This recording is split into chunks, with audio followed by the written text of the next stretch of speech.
Okay, well, Nigel, show us the cup, and there it is. And your reaction to winning that award? Very surprised on the day. I thought we'd been doing all right. We had some good pitches during the season. I didn't quite realise we were doing that well, so it was a big surprise when my name was announced as the winner on last Friday night. I mean, there are so many groundsmen around and so many grounds, so you say surprised, but you've got a good pitch here. Yeah, we have, but I knew we'd done all right, but I wasn't expecting to be right at the top. We'd had some good pitches. I haven't kept track of the marks through the season, so I wasn't sort of following it match by match to know what we were doing. So it was a very pleasant surprise. So what was different this year about the pitches that, in previous years where you haven't won? Well, it's been a long process. We've been here 15 years now, so this is really a culmination of 15 years of work. And the early pitches, everyone knows, were a bit temperamental at times, to say the least.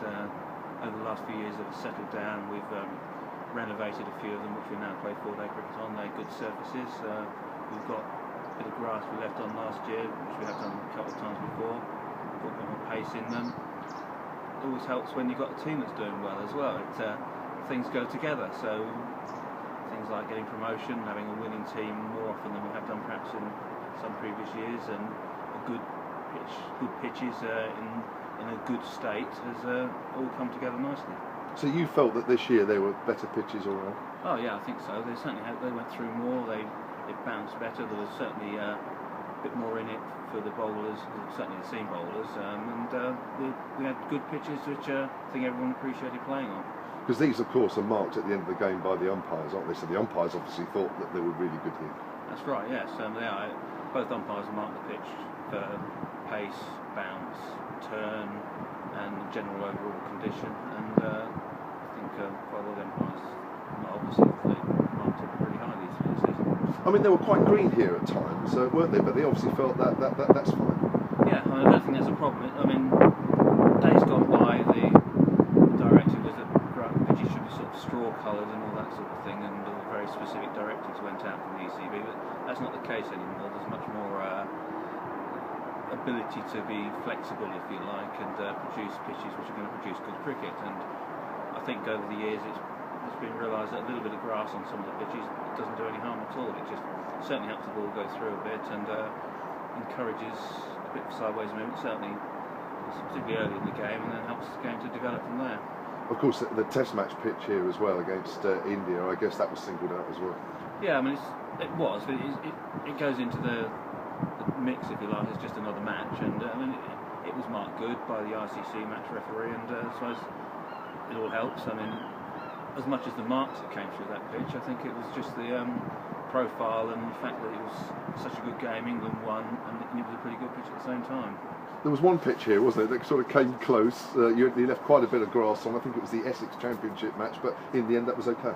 Yeah, I mean, I think not too many people get to actually get out and look at this pitch from close up, to be fair. And sometimes when you look at it from the edge, what looks like it's a emerald green pitch, but it's not quite like that when you get quite close to it. So sometimes deceptions appearances can be a bit deceiving. And sometimes that helps in respect of how away teams view the forthcoming match when they turn up. It's a little bit of psychology sometimes goes on there. This is the first time, isn't it, you've won the award?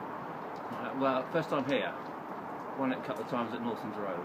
Ah. So last time was about 16 years ago. So it's nice to have come round again. And as I say, it's sort of the culmination of many years of developing this square on this ground and trying to get to this pitch again, position again. So.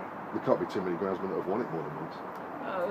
There's a few. I mean, over the years, the Oval was sort of held sway for 4 or 5 years at one time, and in the past there have been other grounds which have won it.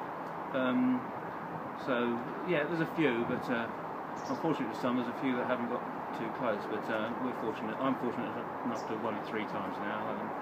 Tom Flintoff won it at Southampton prior to me, and hopefully this ground can win it a few more times as well.